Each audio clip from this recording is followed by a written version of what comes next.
Thanks for looking. To clip on. Yeah? Not a handlebar, Joe. Don't believe it. Nobody gets that well, except for me. Yeah, the handle, Yeah, some types of handlebars are clip-ons and some are. Oh, I thought it was a slip on there. That's a- my. it's a- Big, big difference. It's with You gotta know your crowd, Rob. Exactly. there we go.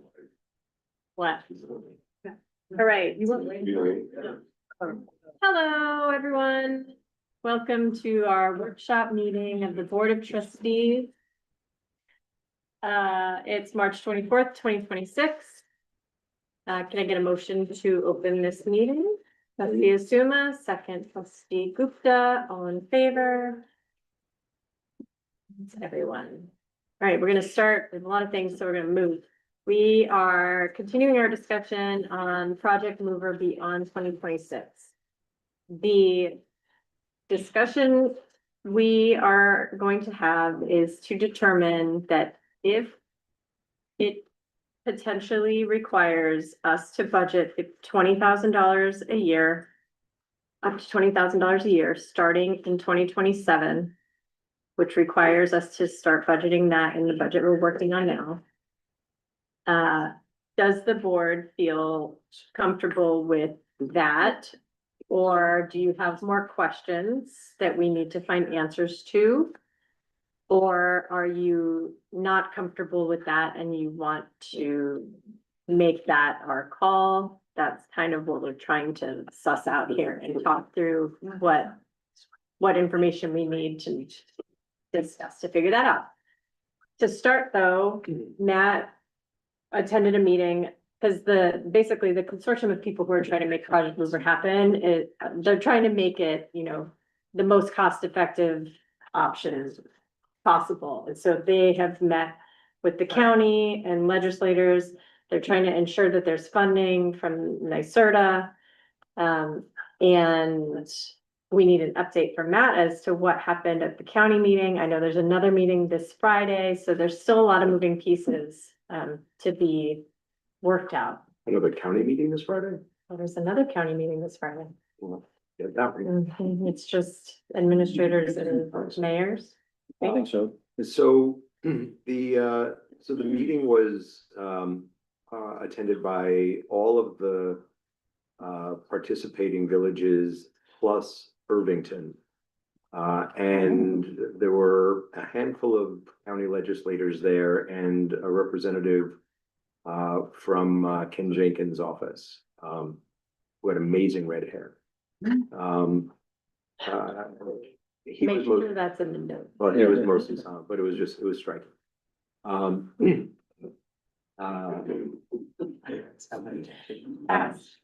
There you go. So We have all night. I'm sorry. Yeah. So the tenor of it was to try to, like, there was a pre-meeting and the villages had all expressed that it was difficult to imagine efficiently organizing this to continue when there are 6 or 7 boards and 6 or 7 villages and administrations and organizations that need to work together. And the goal was to both organizationally and financially try to introduce the idea that this would be better off as a county-run program. County-run through perhaps the transportation department, ideally through their budget, although that's a future year consideration because they're struggling with their budget this year, as everybody is. But also to look at expanding the program beyond just these handful of river towns and make it, a bigger county initiative. So there was general agreement from the legislators that sounded like a good idea. There was an enormous amount of fear of what that would mean budgetarily for the county, but there was a resolution entirely around the table that that the program has only just begun and is at the start of growing, right? It's not grown. Nobody feels like, Ossining has an extra year under its belt because they were the first pilot village for this. But nobody feels like it's had, enough time to grow and become, raise awareness and to become what it can be. So there was a resolution to continue to have these conversations, and clearly there's going to be one on Friday. But that was the tone of it. The pretty much universal desire to continue the program, and a strong desire on the part of the villages that it move to a centralized organization, and ideally budget under the county, although there's also some talk about the county footing some of the bill and the villages putting, making contributions to that, but that was all just talk and unresolved. So that's the sum and substance beyond Ken Jenkins' red-haired age. So the meeting on Friday is a follow-up meeting to include state representatives. So they invited Mary Jane and Andrea. And I believe Mary Jane's at least going, and then Luke from the governor's office and a representative from NYSERDA and the Project Mover team. And they're trying to explore the best strategies to sustain and scale Project Mover. I'm just Rob or Matt, are we still just making a decision based on not enough information and we should wait? No, I think we have Is it a always number. gonna require that number, no matter what these conversations are? No, that is unknown. What it requires going into the future is unknown, and it's unknowable. I mean, Michael At made some it. point, we're gonna know what we're committing financially. Right, but today, if we decide that we're gonna go ahead, we have to think in terms of what we put into this budget to pay for calendar year 2027. Right. Calendar year 2026 is already paid for under the original NYSERDA grant. We are hoping to add 6 more hubs. 2 are I think set. One is at Mercy, one is at Children's Village. There are 4 more that we're looking to put in areas of the village that were not served in the corridor between Gould Park and the train station in our first sort of half year's worth of effort. We know that there were not, an enormous number of rides in Dobbs Ferry last year. We hope that Irvington comes on board so that we're not an island, but that's still TBD. And hold on, before you go, but the 6 new stations, the cost of the bikes. And That's all, it's all they can, covered. we don't have to cover. What about any of like connections? There's no charging location, so there's no electrical connection. It's No. just, yeah, that. okay. No, there's no other village costs other than making sure, and Rob and his team are on this, that the locations that the traffic committee and the Project Mover people identified are good with the village. And assuming they are, then we'll have more, and we'll have in 2026, we will be able to gather a full year worth of data, and a full year worth of data that includes population centers like Mercy and Children's Village, and more residential areas, although not comprehensive, at least, to enough to see whether the hypothesis that putting stations around clusters of sort of neighborhood might get more traction than just having it along the main thoroughfare. So it's primarily a continuation of a pilot program at a sort of high individual per ride cost, with the understanding that cost will reduce over time through on a per ride basis. With more ridership, yeah. Ridership, expansion of hubs and connection to more villages. And I know we're we're not able to make long-term commitments because of there's some rules about tying future boards or whatever it is, but just, and I'm not saying we commit to some certain amount of time, but the understanding is that we think of it as a pilot for some number of years, like Yes. 2 or 3 years, Two. or 2 years, and if after 2 27 and years. 28, they're asking us to commit the Okay. 20 each year. Yeah, And it's in like 2 City years- Bike, when City Bike started, you know, there was adoption, but it was in a small area, it turned out to Yeah. be good, it expanded into other areas. City, it's still called City Bike, but it changed operators along the way, so like, they had a lot to figure out. So I want to get everybody's feeling on it. Do you have enough information to decide if you're comfortable with it being 20K a year for 2027? Mine first. I mean, Jess will go No, first. I do have a question, like what's Irvington, are they running hot or cold on this, like, what's your take? Cause I think. If you have any answers, Rob, Baron, on anything, then you can come up to answer. I mean. Do you know or do you know? No, I don't have an answer on So the I have Irvington Village Administrator came to the county meeting, you know, he's quite new. He seemed positive about it. I don't think he necessarily had taken the temperature of his board. I think that you know, he certainly heard from us and from Tarrytown how great it would be from us, from me, and from Tarrytown how great it would be for Irvington to come on board. And it would also be great for Hastings to come on board, but I don't think anybody's really had those conversations yet. And the county timetable, they weren't committing to anything as far as we know, or It was they the were, first meeting. and it was a positive. Yeah. For them to have a second meeting on it.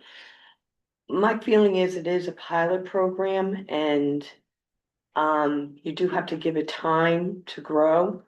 So, you know, with the added docks and the added interest in, you know, that might spur Irvington to come on board a little faster. I'm kind of positive about it. Is there a guarantee with the added docks that in the future there won't be a higher charge?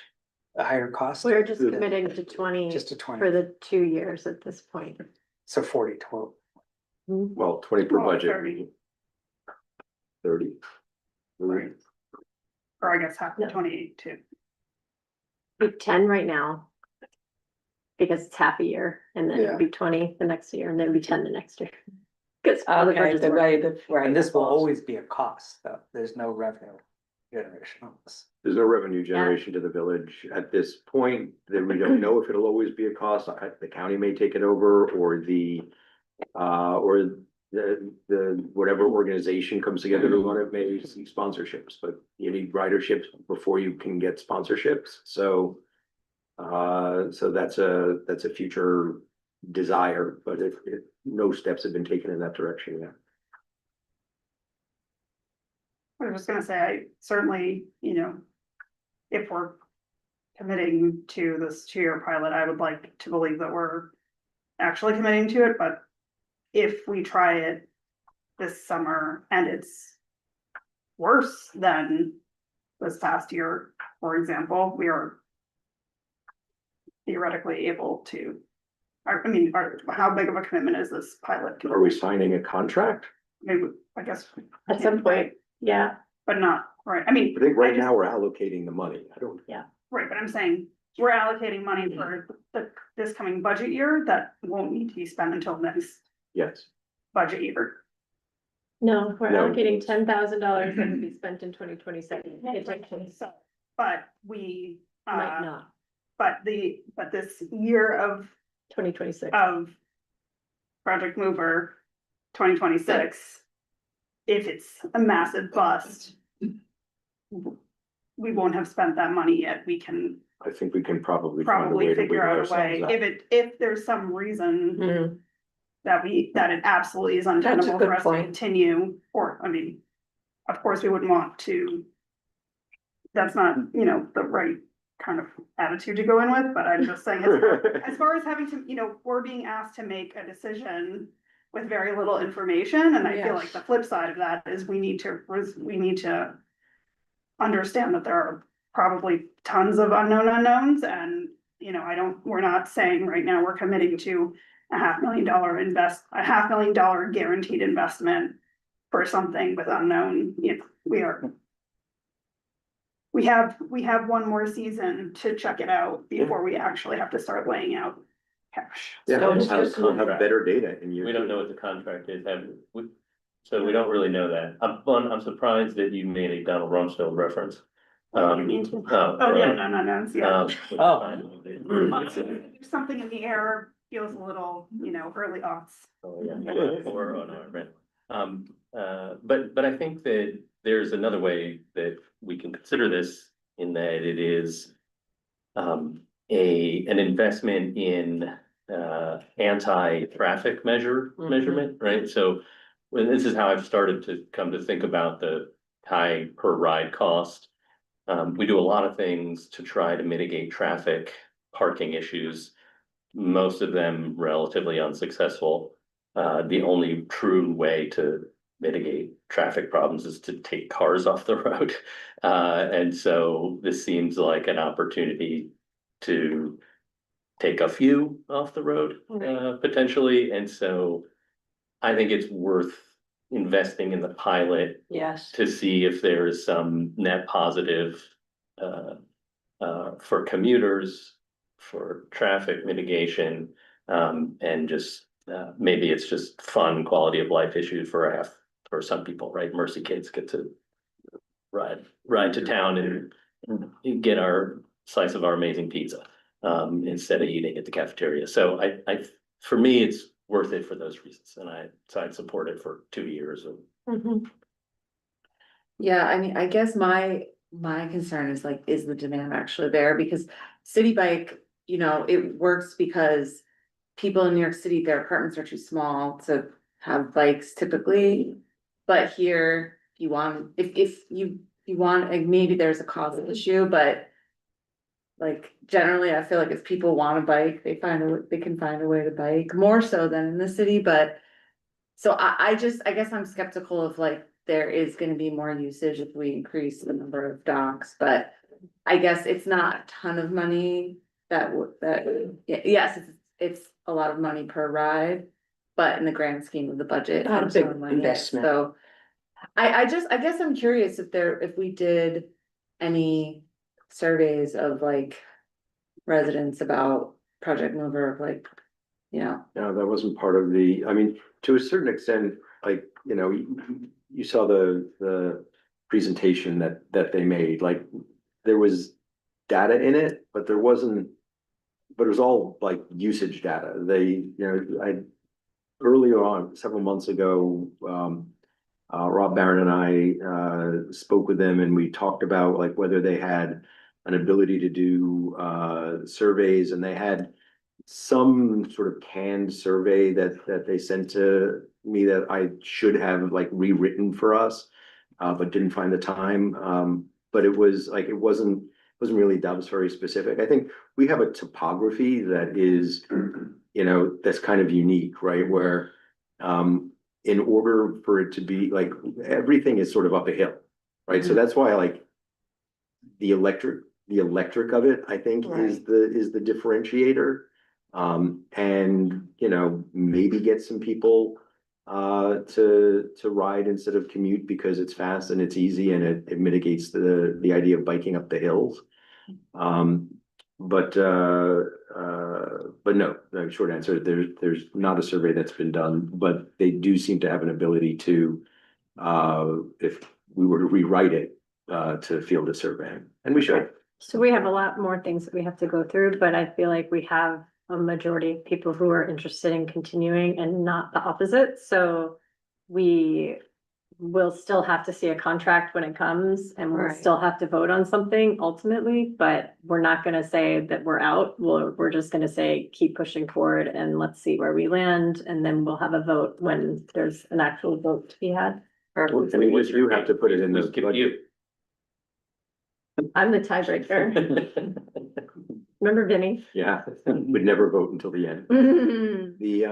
But we do have to, until we know what to sign, we do have to put, the 10,000 allocation in the budget for 26, I 27. think there's probably contingency, Correct. it's in there in the Okay. Yeah, contingency but that part. doesn't mean we have to. It's allocated for that purpose if we want to use it. If we want to use that. Mhm. I do have a hesitation, just because, like, it seems a little. There's a lot of information still I need. Yeah. It sounds like there's a lot of hands in this pot. Just being in healthcare, I see what happens to that. Mhm. So I am hesitant Yeah, about that's committing, why I but mean, I wanna see what the contract like, is. when it comes. I don't wanna stop Rock now. Mobile but- just did another round of funding. I need to know how sustainable this is Mhm. as a company. Is it gonna change hands like City Bike did? Is it like this costs money? But we're not committing. We're just putting in the budget. Right. So, Okay, number two. Matrix Consulting Group, so this is, us committing to. Question mark, is it 4,900 or is it 5,000? Cause our, It's 4,900. okay, in the workshop draft, Well, it's and- 5. And that number came from the fee for the consultant who went from 17 different consultants, lowest qualified. So it's 49,500 minus the 25,000 in grant, so the 24,500 divided by 5 is the 4,900. Correct. So I had a question about this, and it has nothing to do with the money. The money is like, it's de minimis, but in these documents, there's no scope of work. So I don't know Printed that exactly. You did, okay. Yeah. And I was gonna read some of it for Study you. phase. So it's, the purpose is to evaluate the feasibility of consolidating or sharing HR services across these 5. The study is going to assess the existing HR functions, staffing levels, policies in each municipality. It's gonna identify opportunities, challenges, and potential benefits of sharing HR by establishing a shared HR director for the 5. It's gonna explore alternative modes of HR delivery, like if there was a centralized department or intermunicipal agreements or consultants.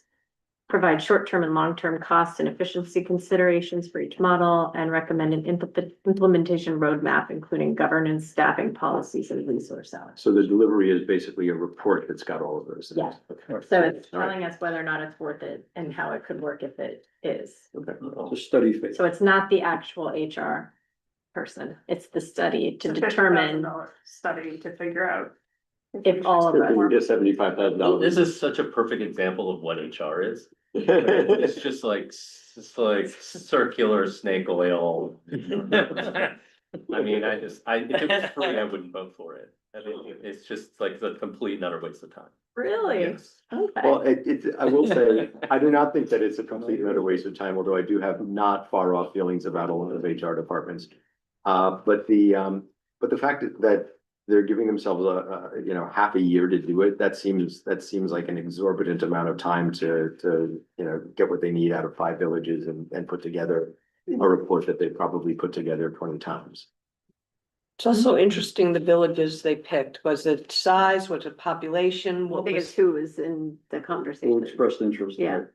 Okay. Like they bring it up at either Wamoa or Okay. manager meetings and like who's in. Okay. Mhm. And with a village that seems like it could benefit from having HR help sometimes, I think that's why Rob said that we would be willing to consider. We have a manual now. Yes, Can That's you a- remind me, that's do we step have one. an in-house HR person? no, we have No. nothing. It's flowing through There's between nothing. So, Jeff. Yeah, Will- I mean, Liz. we have a collective that we belong to, like a PEO. And I know of other examples. I mean, our PO is through ADP, which is obviously a big like payroll processing company, but there are smaller ones too. But I just don't know why they have to do a study to then do Well, I like, think it's more to see how you could share it. How it could be shared with the 5 but you municipalities. just, like, I don't, what do they have to study? You just share it. Well, I Right. think that, Just like We all your have company different- shares. Yeah, but we didn't do a study. We just Yeah, hired yeah. someone to. Right. Cause it's really Mm, for advice. It's not shared amongst the towns as far as your HR is not shared, it's individual. That would be the idea, is that the HR. It will be Is this shared. a- No, the HR department would be shared, but in other words, your individual questions and problems and they're individual. They're not, that's not a shared Well, not on the. face- HR problem. I mean, I think that, given that this is I'm guessing, I was not part of the initial conversations for this, although we did authorize proceeding with this if we got the grant, so just for context, I'm pretty sure we kind of have to say yes to this. But, so there's a big, as you know, big push toward shared services. You know, if we've identified that we have a need for more HR support than we have, you know, the right way to get that is not necessarily to add a partial or contractual HR support. It's potentially to streamline, hopefully get more efficient use and less expensive use out of someone with the specific, you know, there are particular issues around municipal HR that are, you know, distinctive from private entities. And I think hearing in more detail about the scope that you just read, I think like looking at those different options and from someone who knows, you know, who the providers are within the municipal space for $5,000 to me seems like it could easily cost us $5,000 in staff time doing a search and interviewing firms and kind of doing the like 2 weeks of work that we think this should take for $5,000. I think it is a trade-off that makes sense, given that we've already gotten the grant to offset the first 25,000, so.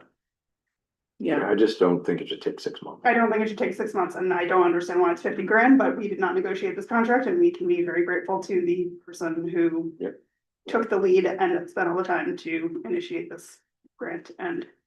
but it's to do the study. It's not to be a part of. Right, but I'm saying is if we were to. And how much would that cost be? Well, that's what this will tell us. But if we Yeah. did this, what I'm saying is if we did the equivalent of the study ourselves. And our staff spent 2 weeks full Yeah. time answering the questions that Christie just laid out, that would cost more than $5,000, which is what we're being asked to spend, Right, so. it's nominal. Rob, can you speak to any of it about like how this came to be and why all the managers and administrators thought that this was a good idea? Sure, it's pretty simple. Basically, small villages like ourselves, we struggle with the HR stuff and the civil service things. We don't have an HR person like the city of New Rochelle, where I was the HR commissioner. Yeah, I had a staff of 6 people just doing HR stuff all day. I had a bigger staff and a lot of people on it, but the point is, a lot of small villages like our own, we struggle with hiring, firing, keeping up with the labor laws and all the other good stuff. HR is very time consuming and very law driven. So I take a piece of it, Jeff takes a piece, Margaret, we're all sharing a part of our day, which is becoming more and more complicated. So this actually, we're gonna have an expert who's gonna advise us, hey, you have to stay up with this paperwork, you have to do this, this is how the process works. So we got together, like you said, talking at our manager meetings, we speak often about a lot of things, how do you do certain things? We don't wanna recreate the wheel, but this seemed like a very valuable effort to actually study it, to see how we can possibly save time and money by actually doing the study and eventually hiring a shared HR service. And with that shared, is the idea that that shared HR resource would be the person that somebody who's like, you know, having a workplace issue would call them? Yes. any Or is HR it just like the tactics of like, you know, what you could get from a TriNet or an ADP of like, you know, here's your insurance, here's your onboarding packet, here's your exit interview, like is that? That's part of HR, and there's a lot of moving parts to this. But it is also sort of the hands-on, pick up the phone and say, you know, your Yeah. boss would mean to you. Yeah, we're hoping we're gonna have a dedicated service who's gonna help us with all our HR needs. In addition to the labor attorney we have, which is very expensive, very specific, so there's be savings, on money on that side too. Can I just add something? So in order to hire a person, it's different in municipal government. So we have to call a list. So they decide they're gonna hire someone. We have to call for a list. We wait for the list from the county. The list comes back. We share that list with the department head. The department head looks at it and says, okay, we need to send letters to the first 80 people on that list. Someone has to generate 80 letters. They have to send out 80 letters. They have to receive back 80 letters. they have to put them back in the exact order that it came in from the county with notes saying the letter went out on this day, the letter came back on this day, they're interested, they're not interested, whatever. Then the interview process can start. When they start the interview process, then you have to update all those things, interview this person at this time, at this time, at this time. Then, of the ones that, all the ones that they looked at and interviewed, the person, department head has to pick one of the top 3 people. So there's a whole process to this, So isn't this is isn't what like- the village administrator's office is doing, This is, and then getting the department head Correct. involved. Correct, and So- then once it's all done, then they pick someone, then we start the resolution process, we do that whole thing. And then all of these pieces have to come back together, there's paperwork that has to be done for the county, you have to put all these pieces into the county for that one particular person, so it's not just, here's an onboard packet, there's a whole. That was, piece that goes that with it. didn't mean, I was not meaning to diminish it. I know it's complicated, but I was just trying to say, like, is it more than just the hiring, onboarding? Is it more than just than the functional piece, right? Is it the hand holding piece as well was my question. Rob said What I'm yes. saying is there's a whole lot more to being the HR person than handing them an onboarding packet. Mhm. There's the amount of paperwork that goes with hiring a person for the county is astronomical, and then when they leave, it starts all over again. And that's only one aspect of HR. And that's only one piece of it, and that's the. That's piece the that I'm hiring. concerned. So this is a significant burden you guys have right now. well, there's onboarding, offboarding, maintaining Everything. relationships, It's there's problems. along sexual the way. harassment, Everything- any issue, Everything HR related. yes. We spent $5,000 worth of time talking about this. So we have this on an agenda to vote on later, so if we wanna continue debating anything, then we can do that, but we wanted to workshop it a little bit here. Workshop it. So I'm gonna move forward because there's still more. Is there anything for number 3? Is there anything that you wanted to particularly discuss here and flesh out for the master fee schedule? Because these are, again, also on the agenda to vote on later. And so we have film permit fees, which is Liz's purview, right? And then we have rec camp, which is Kendra's purview, parking permit fee and parking violation, which is the chief's purview. So start with film. And I'm gonna start the throwing out of the thing, the discussion. Because I do think that maybe having the small productions rate like Ardsley and Hastings, if we go up to 2,500, which I'm in support of. Yes. But I would like to consider still having a small production rate. But Liz, you wanna come here? You wanna sit there and talk to us? We wanna talk to you about it. Join us. Come on down. That's okay. Okay, so I checked with the surrounding municipalities, and as you noticed, a lot of them do have different types of permits for different types of productions. We don't. Well, ours was really cheaper than theirs, so that worked out. Well, I mean, so I mean, like for right now, it's just a matter of changing the fee. And then I think sometime after that, we'll need to do like a code update to add, Got it. you know, Okay. additional permits, or types of permits, Mhm. you know, like for students, for, you know, not for profits, maybe, you know, a couple things to consider. Okay, so if we wanted to do that, we consider that today as just the flat rate change and then bring it to a future meeting as to what a small scale production would be and if we wanted to do any other. I mean, because that's like tricky if you say Yeah. a small scale, then guess what? Everybody's gonna come in and say, oh, I'm. Yeah, I know. small scale. How do you vet that there's 15 I know. people? Municipalities. But I think there's like a student production thing that really should be either exempt or de minimis. yeah, greatly reduced, like if you have a Dobbs High School kid making a documentary or, you know, some, like the newspaper at Masters wants to film something, I feel like that should be free or $25 or something like that. That's the only, that's, I think, the main difference or my main point of the film. I forgot to introduce Jeanette. I'm sorry, because I'm like, now I'm thinking, okay, can we, so we'll do this and do it, you know, a discussion about the code later. Can you introduce yourself to everybody? Sure, I'm an attorney. I've been a attorney for 40 years. I was the town attorney in the town of Yorktown, in about 10 years ago. But now I work for McCarthy Finger, and I assist Lori Lee and Josh Subin, with representing Dobbs Ferry and a couple of other villages, and have, I'm very broad on my expertise, so. Great. Happy Thank to you for have- being here. help and you for and absence. write code and contracts and things like that. Great. Yes. First of all, I just want to say thank you so much to everyone who worked on this for bringing in all the data from all the other villages. That was really, amazing. As far as, and I'm sure it took a lot of work, as far as the filming one in particular, I think I would say anything that doesn't need to take up, you know, parking spaces for, I mean, and maybe we deal with this separately, and we say something like student production should reach out to the clerk for as needed. Something like that, if we're allowed to do something like that without a code change. So that we're not kind of turning away student productions who probably don't think to ask permission anyway. But we can certainly put that in, if we're allowed to put that into whatever resolution is needed to do tonight.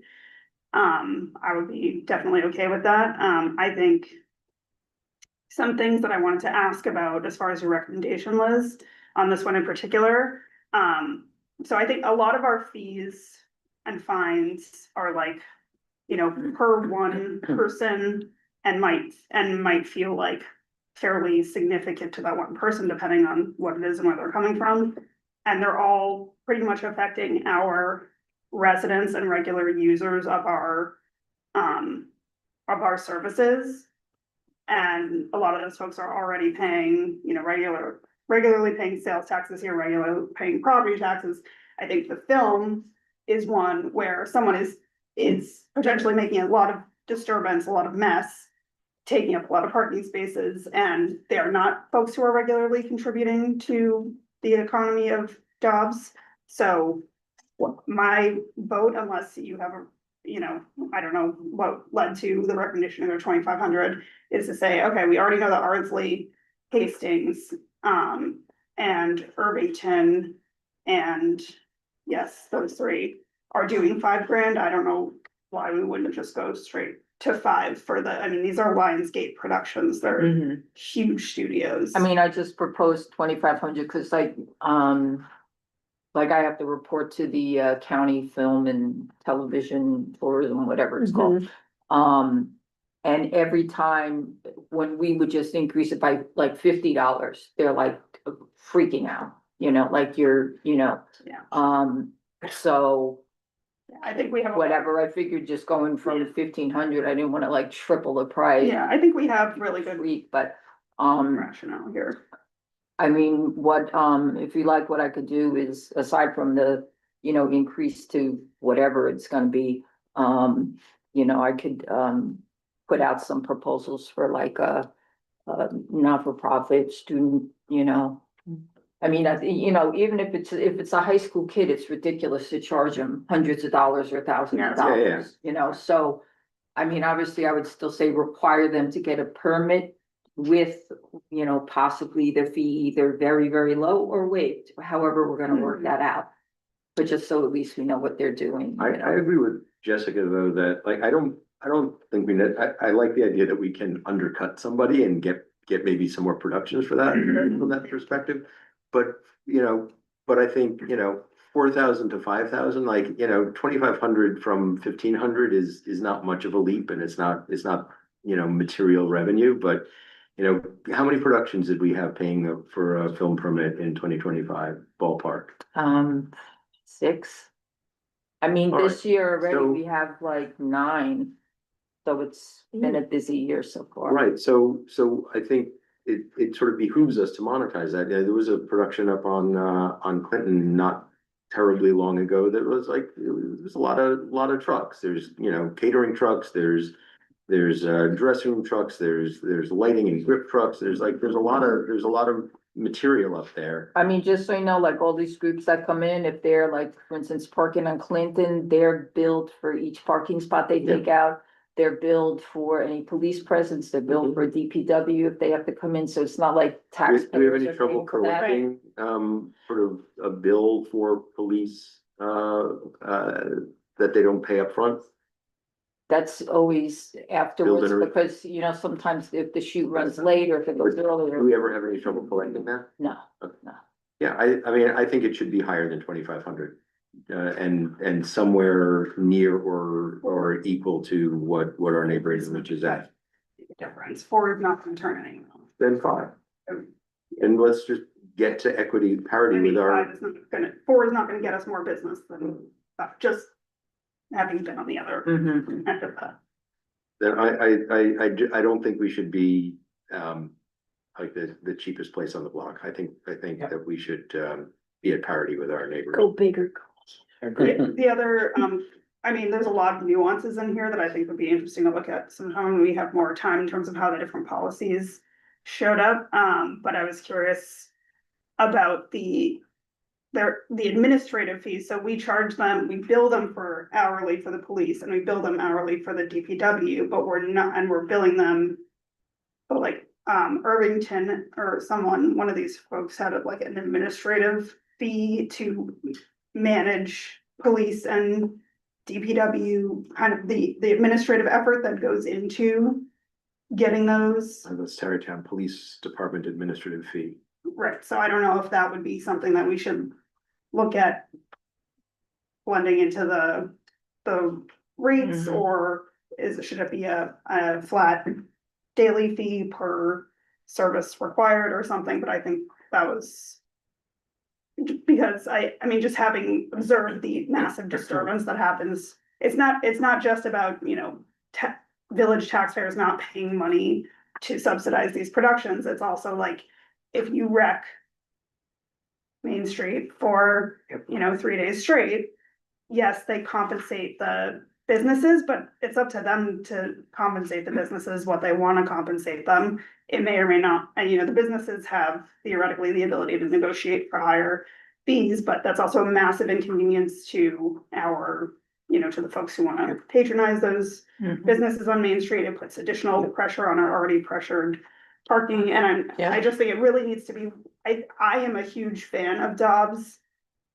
You know, getting into more of these, I mean, this is a burgeoning industry in our county and we're within the range of Enhanced Studios. I think we should be doing more to get more of these productions happening in Dobbs. I just think like that it also needs to be really, I mean, the village overall, all stakeholders need to be compensated, like it needs to compensate for the true cost of the impact.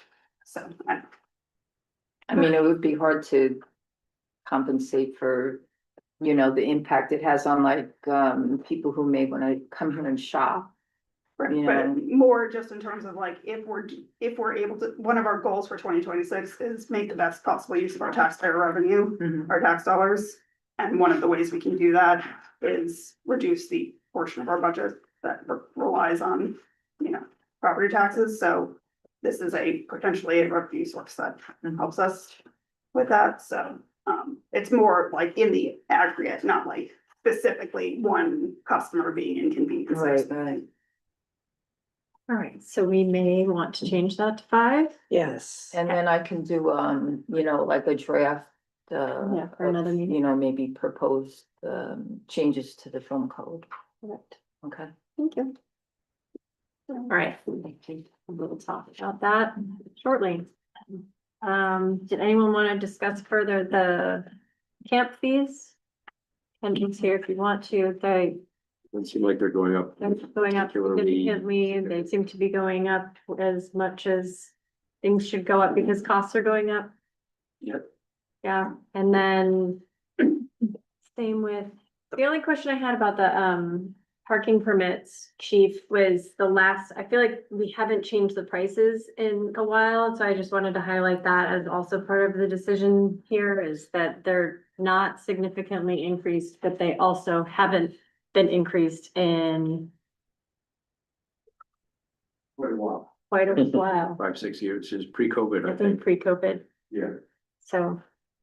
It was, if I recall, it was on a steep incline for a number of years before COVID, and then it's been absolutely flat. So I guess the nature of your question is adding $10 keeping up with, the value of the commuter permit?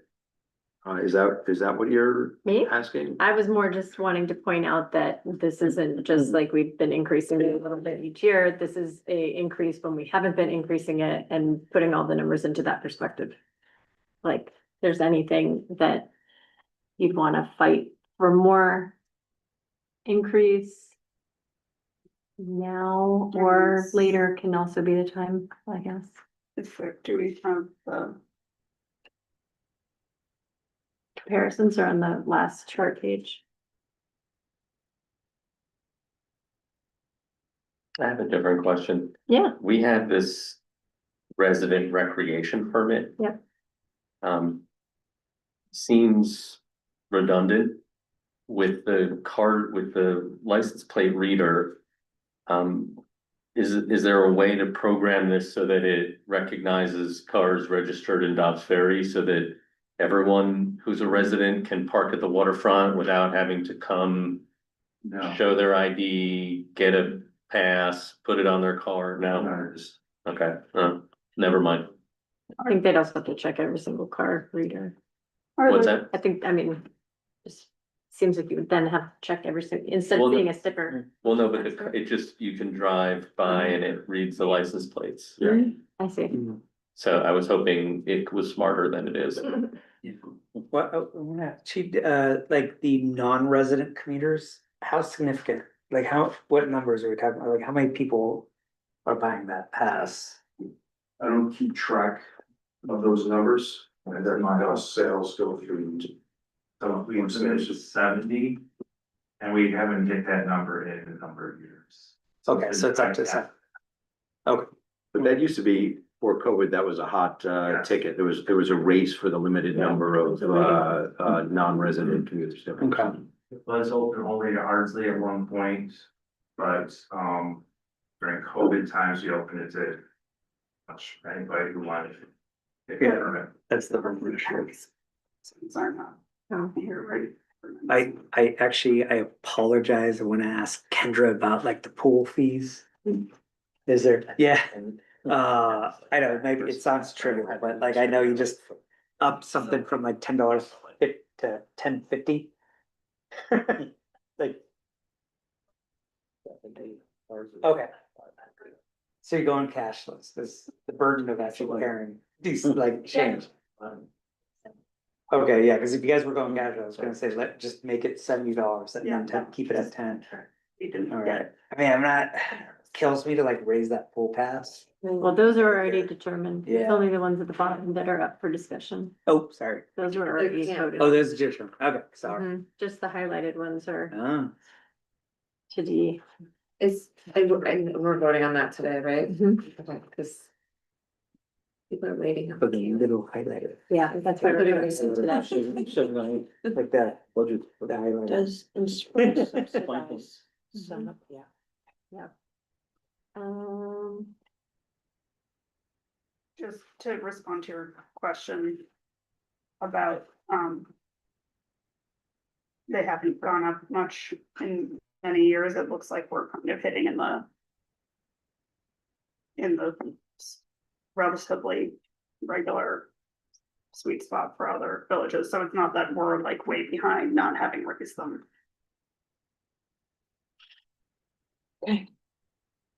Both are regular changes to it. Not like 6 years or whatever. I mean, maybe every 2 years. Yeah, that makes sense. Every year.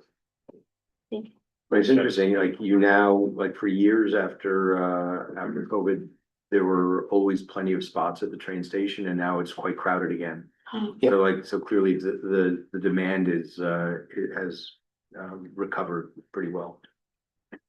Yeah, the income generation from those passes is significant when you look at that line item, or what is. Can we move to Yeah. the parking violations? Oh, yeah, sure. sheet, or are there any other? No, I was just gonna move on to, we'll talk about this again at the other agenda if we want to keep talking. Because we have. Oh, we're out 10 of time. minutes and we still have to talk through EV charging stations Oh, and Elsie yes. Street.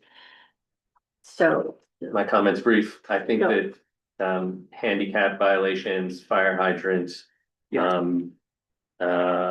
Fire zone, fire lane should be increased significantly, like those are generally much higher tickets in other places, and those are the ones that really matter and the ones that people really shouldn't be violating. I'm sort of generally against raising these little ones like the alternate side. They tend to, or they tend to overly affect people who don't have driveways and parking garages. Those are people who are renters, they're earning less money. And so raising those fees just hits people for whom it affects them more than it would other people. So I'd like to keep those low, but I do think the other kinds of violations are important. And then the one thing I wanted to mention about the fire hydrant parking is we should probably stripe it. So that, whatever that distance is from the fire hydrant should be identified, because I think a lot of people don't know, and they're parking in it inadvertently and Just like potentially curb painting? just a street, like a line, Line. the perpendicular to the curb, it's 10 feet away from the hydrant or whatever that dimension is. I don't know if it's 10 or 15, but that would make it clearer. That would Yeah. allow people to. Yeah, I agree. Add more You teeth. get to it, you that get a fine. ticket if you're past it, you don't get a ticket. Yeah, I agree with that. Both are that, you suggesting that the rates in red need to be increased, or which specific ones? Well, they're not enumerated, but I'd say in this column where it's handwritten in red. Yep. 1, 2, those first 3, 4, mostly those first 3 I would not change. I don't know what overnight commercial is. And then when you get down here, fire lane, fire zone, I would increase From 150 to 200? 250 or something Yeah. like that, make it Yeah. so people don't Like, do it. yeah, make it stiff. don't park in front of a hydrant. A hydrant, handicap parking.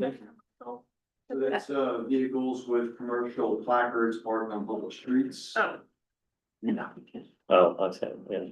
And then I Would you had, be cool if we made those 250 instead of 150? Make this very clear as far as the police department. These fine increase, and I want to make sure that everyone understands that Dobbsbury Police Department, I am not a revenue generating organization. So any of these suggestions, I defer to you. It just is a byproduct of the tickets we issue. So I just want to make that clear. I have no feeling either way. As It's more like, do you see an issue with enforcement or any other reason that we should know? Enforcement, Right. The code as written, our officers are able to enforce appropriately. well, I guess my question It's up is to us. on the commercial thing, for example, since it's up to us, who are the violations issued for commercial overnight? Are they a massive, truck from the Tremendously, city they just occasionally. that as is they parked come on in, Cedar, or is it like throughout the village. landscape vehicles that are like It in could be- neighborhoods where It could be a folks live? plumbing truck. What? It could be a plumbing truck, it could be a gas, it really could be. So it could be anything, folks who live in the village who Correct. happen to have a commercial. Correct. They can't be parked. Okay. On village streets. I believe this came up the last time we had this conversation, this exact issue, because that was a concern that like a local craft, tradesperson who has a van, doesn't have a Yeah, I spot was for it. more, yeah. And the conversation, like really what we're trying to prevent is like a large, like a moving truck, big truck leaving. Right. This parked down your residential street where it doesn't belong over there. All right, so I'm gonna note down that we're gonna wanna change fire zone, parked fire hydrant, and abandoned vehicle from 150 to 250. I don't know what abandoned vehicle, I mean, That's Matt, you don't care? that's a car, we've had this a few times. Yeah. It's a car that has been, the problem with this not one moved in is, days. yeah, the problem with this one is people go on vacation. You leave your car, and you've got a neighbor, I've got one in my neighborhood who complains if anyone doesn't move their car in 2 to 4 days. Okay, so not that one, but fire hydrant.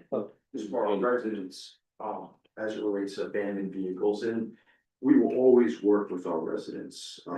We have had residents that when they go on vacation, they do notify us that, I'm gonna be away for a week or 2 weeks. So we make notations, and in those cases, we're not enforcing the abandoned vehicle. We'll always work with our residents.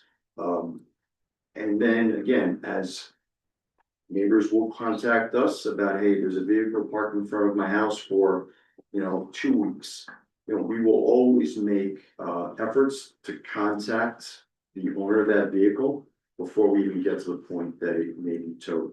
In most cases, we're able to contact that vehicle owner and the condition gets corrected, so we never get to that part where a vehicle would be issued a summons and ticketed. So like I said, we do work with that, and we will mark the tires when we're notified by residents. And that's one of the cases where we require our residents to assist us, because we're not actively looking for the abandoned vehicles. We need our residents' help to notify us, and that's how we go about the fixing the issue. Maybe we could just put a note in a couple of newsletters, letting people know that this exists, and one thing they can do to help is let the police department know if they're going away for an extended period of time. Okay, So the three I mentioned were fire zone, Yeah. fire lane, hydrant, and then the fourth and fifth are handicap on the Yes. street. Yeah. Those I think are the kind of critical. Yeah. fire lane, fire zone. Fire lane wasn't going to be changed. and- Okay, well, fire zone, I But don't know. that's okay, we if I can, know the difference between the two. what's the difference between fire lane and fire zone? So fire zone would be, say, like in front of a firehouse, Mhm. during 112, and like fire lane would be a Starbucks. lane. Oh, So I know a right fire there. lane So they're in just front of subtle- 145 Palisade Street. It's kind of. Oh. that parking lot right there. Yeah. Either or would apply, and They're both, it seems to me like they're major public safety issues. Yeah. so Yeah. Should treat them the same. way. Yes. Yes, I agree. Yep, definitely the case. Okay, and handicapped on street and 10 feet from fire hydrant. Yep. All 250. Yes. And get Damn it. it. Okay, I'm not trying to make revenue. and we just can trying to- discuss this further again. Right, exactly. Order. We, I am tabling officially EV discussion because we don't have time and because Margaret is alerting me that things may have even updated in the past day that she would like to update. So, Bulletin. Expensive in the last day. yeah. Palisade Street Wall viewing platform, we're gonna do real fast because Yeah. as it turns out, our engineer Anthony sent us an updated estimate. Where Yes. he more thoroughly looked through Great. what the options would be, and it seems that they are actually closer to probable costs, whether or not there's a viewing platform. So if everyone is comfortable with him moving forward with a design for something with a viewing platform, knowing that it likely isn't much different in expense than not having it, it's more, we can debate whether we want a sidewalk right now, I guess. Like, do you want him to incorporate that? That's the $100,000, 150, no matter what. It looks, well, it's 2 on the bottom. 200 even? This is. I guess we could actually, I mean, viewing platform is really the key. He can always take out a sidewalk in the design. I like said that was an easy and alternate, Right, so so we we can can consider just have that. him do that. It isn't real engineering there, it's Yeah. just a. If I can, I'm sorry. Go. I just wanted to go back. Like, the other one that I think needs, that's not noted for raise here, that does need a raise is, blocking, bus stop. We have that issue on, down in front of Climbing Wolf all the time, and it actually interferes with people who are trying to commute and get on the bus. Yes. So that's currently 50. I would look to raise that. Yeah, raise that. Yeah, Don't be a jerk, Rob. don't be a jerk. Right. Parking tickets. Bus stop, 50, 100? Yeah. Okay. Back to the viewing platform. So I have done some research on guardrail typologies, like I'm looking for an effective one, I'll work with Anthony a little bit on, I can share some images with you all. And I think that with some more thoughtful design solutions for the platform, we can drive the cost down even more. Mhm. So I'm happy to work on that a little bit. Maybe there's definitely some other people here who have been Right, talking about doing. I've asked him that I'd like him to go with the plans to the planning HRB, just to make sure their input is into whatever we ultimately are bidding out. So I'm totally in favor of this platform. I think we can do it cost effectively. Mhm. I think that just dispersing Riverview amenities to as many locations and as many people as possible is one of the best things that we can do with tax dollars for the community. So or Rivertown. I also think, and I know we just said we would look at it as an alternate, but the sidewalk and the one-way, we all got an email today from neighbors supporting that. Yes. You know, I was glad to see that, email because it pretty much mirrored everything that I've been thinking. The traffic committee has been talking about this for a long time. There's a benefit without a huge lack of benefit, to having the one-way the way it is now. Once the wall is fixed, having a sidewalk there, people do walk down there. I sometimes walk down there. The sidewalk is crowded. It's hard to see, with the parked cars. So like, I think that it is important that we add that sidewalk and keep it one way. Also make it a lot safer for people using the station and looking Yeah, at that hairpin hairpin turn. turn.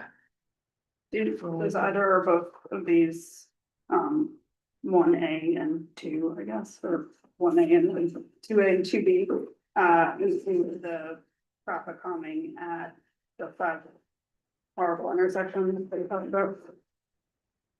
I'm not sure. Which horrible intersection? The one at the five. The hairpin? Oh, the one with the stop with the island, Yeah. at where Main, Livingston, Walnut, High Street. It might have put them out because the exercise wasn't to, like, if they were in That's what I both. was wondering, like, for this additional 200, which one are you looking at? looking at both the ones. like the- 677.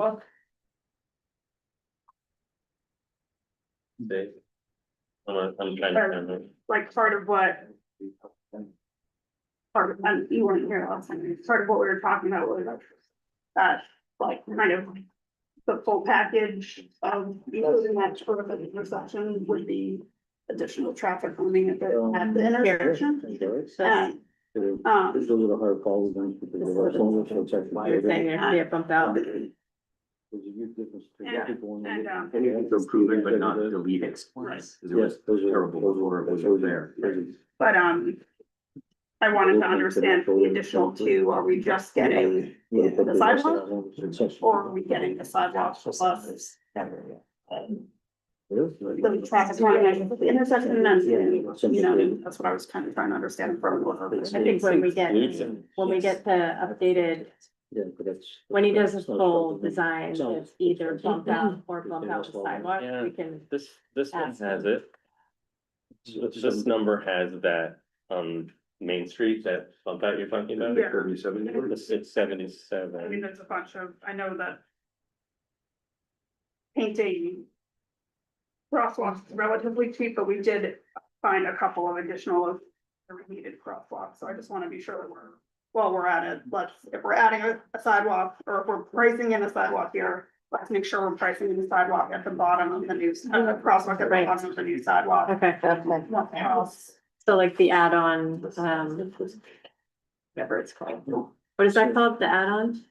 Add alternate. Add alternate, add alternate. Like, what did that email letter say? Include So the two- top, bump out, Sidewalk. Yeah, and bottom. I mean, a bike lane would be cheap too, but. Would it be like? The rules of bike lane going Okay. from- All right, make sure that. Destination. Okay, so I have a motion to end this Isn't that? delightful meeting. They're city, the city. bike. Trustee Rosenberg, second.